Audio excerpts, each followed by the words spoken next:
మీరు మీ మీ దోస్తు కూతురు ఆమె వ్యవహార శైలి, ఆమె వెళ్తున్న పంథ కరెక్ట్ దిశలో వెళ్తుందని మీకు అనిపిస్తుందా?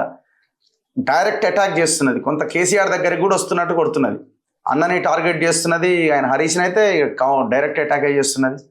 సో నిన్న కృష్ణారావు ఒక ఎమ్మెల్యేని కబ్జాని టార్గెట్ చేసింది, ఆయన మళ్ళీ మీ ప్రెస్ మీట్ పెట్టింది. ఇదంతా పెద్ద ఇదైంది. అల్టిమేట్గా ఆమె రాజకీయాల్లో ఉండాలనుకుంటున్నది, పార్టీ పెట్టాలని అనుకుంటున్నది. ఎట్లా ఉంది ఆమె పంథ గురించి మీరేం మాట్లాడతారు? అంటే నాకున్నటువంటి వాళ్ళ కుటుంబం గురించి అవగాహన ప్రకారం చూస్తే అంతిమంగా వాళ్ళందరూ ఒకటి అనేది నా గట్టి నమ్మకం. అది ముందు నుంచి అదే చెప్తుంటారు కదా మీరు. నేనైతే గట్టి అదే అభిప్రాయపడతా ఉంటా. వీళ్ళు విడివిడిగా అవపడతారు, కలిసే ఉంటారు. ఓకే. ఈ విడివిడిగా ఉండేదాన్ని మనల్ని ప్రజల్ని మోసం చేయడానికే, లేకపోతే ఇతర పార్టీలను మోసం చేయడానికే, క్యాడర్ని కాపాడుకోవడానికే అనేది నా బలంగా నేను మొదటి నుంచి చూసినటువంటి వాళ్ళ ఆచరణ, వాళ్ళ యొక్క వ్యవహార శైలి బట్టి నాకు అర్థమైన విషయం. అయితే ఇప్పుడు ఏదైతే ఒక దశకు వచ్చింది, ఒక ఎండు దశకు మనకు కనపడతా ఉన్నది ఇప్పుడు. ఓకే. ఏది ఆమె దాదాపుగా సంవత్సరంన్నర క్రితం నుంచి ఏదైతే లెటర్ల మీద లెటర్లు, లేకపోతే ప్రెస్ మీట్లలో చెప్పేది కానీ, దాడి కానీ, అంటే ఇప్పుడు కలిసే ఉన్నారని అనుకోవడానికి ఇప్పుడు మొన్న మాట్లాడింది, 10 ఏళ్ళుగా ఉద్యమం చేసినప్పుడు కూడా వీళ్ళు దోసుక తిన్నారని కూడా మాట్లాడింది, స్టూడియో దగ్గర పోయి ధర్నాలు చేసి పైసలు వసూలు చేసారని కూడా మాట్లాడింది. కలిసే ఉంటే ఇట్లాంటి స్టేట్మెంట్స్ వస్తాయా? వస్తాయి.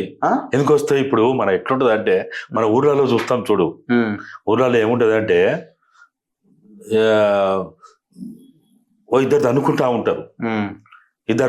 ఉంటారు, చూసేవాడు అరే వీళ్ళు ఇద్దరు ఎందుకు అనుకుంటారు అనిపిస్తుంది. వాని ఉద్దేశం ఏంటంటే మూడో వాడు వచ్చి వీళ్ళు కొట్టకుండా. ఓకే. మరి ఇలా మూడో వాడు ఇప్పుడు ఉన్నారు కదా బయట ఉన్న వాళ్ళు, బీజేపీ ఉండే, కాంగ్రెస్ ఉండే ఉన్నారు కదా, వీళ్ళు వాళ్ళలో వాళ్ళే మాట్లాడుకున్నారు అనుకో, వాళ్ళే తిట్టుకున్నారు అనుకో, వాళ్ళే మాట్లాడుకున్నారు అనుకో, పోతే ఎక్కడికి పోతుంది? ఇప్పుడు వాళ్ళ మీద వ్యతిరేకత పోతే ఎక్కడికి పోవాలా? కొత్త పార్టీ పెట్టాలి, కవిత దగ్గరికి రావాలా, అంతే. ఇప్పుడు వాళ్ళ మీద వ్యతిరేకత వచ్చింది, కాంగ్రెస్ కు పోవద్దు అట్లా జనాలు అంటున్నారా? ఎక్కడికి పోవాలా మరి? ఎక్కడికి పోవాలా? ఓకే. ఇప్పుడు వాళ్ళ మీద వ్యతిరేకత అనివార్యంగా వస్తున్నది. కవిత చెప్పినా చెప్పకున్నా మీలాంటి వాళ్ళు రాసి రంగార పెడుతూనే ఉన్నారు, దుమ్ము దులుపుతూనే ఉన్నారు. రేవంత్ రెడ్డి కూడా ఎక్కడ మీకు అలై బల ఎక్కడ అయిందని కూడా మాట్లాడుతూ ఉన్నారు.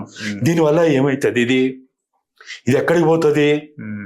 కాబట్టి ప్రజలు వాళ్ళ యొక్క దొడ్డి నుంచి, వాళ్ళ సమూహంలోంచి, వాళ్ళ వేసుకున్న ఒక కోటరీ నుంచి బయటికి వెళ్ళకుండా ఉండాలి, ఆడానే ఉండాలా, అక్కడే ఉండాలా. ఓ వారి మీద కోపం ఉందా ఇక్కడికి రా, ఈడ కోపం ఉందా ఇక్కడికి పో, అంతేగాని మళ్ళీ మూడవ సమూహంలోకి పోవద్దు. మీరు అంటున్నారు ఇప్పుడు అంతా కేసీఆర్ చేపిస్తున్నాడు అని అట్లుందా? అంటే ఇప్పుడు సిచ్యువేషన్లు గమనిస్తే ఆ స్థాయిలో ఉందా అంటున్నా నేను.